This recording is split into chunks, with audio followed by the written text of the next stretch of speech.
Dans les allées du camp des déplacés de Don Bosco, nombreux sont ceux à ne pas apprécier l'annonce d'un cessez-le-feu dans l'est du pays. Obtenu par l'Angola entre la RDC et le Rwanda, cet accord n'est pas le bienvenu auprès d'une population de réfugiés fatigués. Certains ici ont fui le M23 depuis maintenant 2 ans et rejettent toute négociation.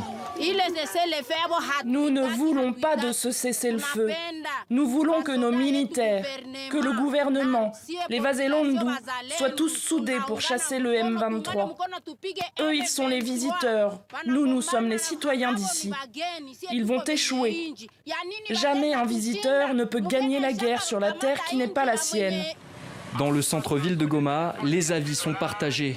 Le cessez-le-feu intervient après une trêve humanitaire d'1 mois obtenue par les États-Unis et partiellement respectée. Avec cette mesure qui vise le Rwanda, nous soutenons notre président Tshisekedi pour avoir accepté de leur donner la dernière chance pour dialoguer avec eux. Parce que pendant longtemps, il a refusé de négocier avec le M23. La déclaration de cessez-le-feu par le Rwanda, pour moi, c'est une distraction. Parce que ce n'est pas la première fois que nous entendons ces mots cessez-le-feu.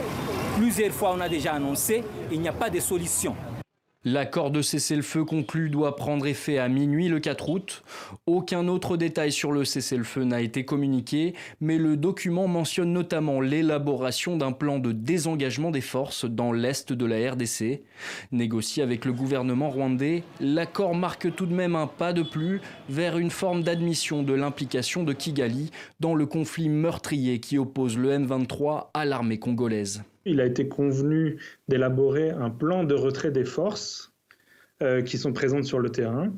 Donc là, à nouveau, les forces ne sont pas mentionnées explicitement, mais le fait que le Rwanda soit signataire de ce compte-rendu suggère qu'il s'agit a priori du retrait des forces rwandaises présentes dans l'est de la RDC, parce que l'autre signataire, le gouvernement congolais, il n'y a pas de sens à ce qu'il retire ses propres forces de son propre territoire.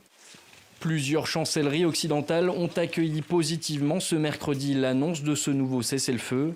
Le chef de la diplomatie européenne, Joseph Borrell, a lui aussi salué l'accord signé entre Kinshasa et Kigali, soulignant un résultat important dans le processus de paix en RDC.